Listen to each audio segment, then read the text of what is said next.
2012 থেকে 2024 এই সময়ের মধ্যে পশ্চিম বাংলায় 25,000 প্রাইমারি স্কুল বন্ধ হয়ে গিয়েছে।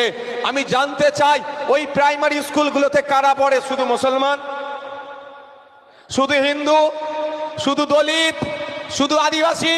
না, ওই প্রাইমারি স্কুলগুলোতে গরিব শ্রমজীবী মানুষের ছেলে মেয়েরা পড়ে, যার ক্ষমতা নাই প্রাইভেট স্কুলে 2,500 টাকা মাসে খরচ করার। সেই জন্য আপনার ছেলে মেয়েরা প্রাইমারি স্কুলে যায়, বছরে একবার 250 টাকার জমা করে দিলেন, সারা বছর শিক্ষা ওখান থেকে নেবে। কিন্তু দুর্ভাগ্য আমাদের, আমরা শ্রমজীবী, আমাদের যে সন্তানগুলো প্রাইভেট স্কুলে যেতে পারে না, সরকারি স্কুলে যায়, ওই রকম স্কুল 25,000 পশ্চিম বাংলায় বন্ধ হয়েছে।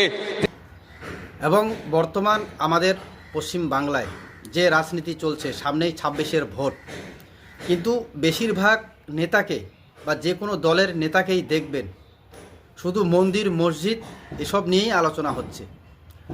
বাংলার যে সাধারণ মানুষের কথা, সাধারণ মানুষের যে ছেলেমেয়ের শিক্ষার কথা, স্বাস্থ্যের কথা, সেই কথা একমাত্র তুলে ধরছেন বর্তমান যা দেখা যাচ্ছে যে এই আইএসএফ বিধায়ক নওশাদ সিদ্দিকী।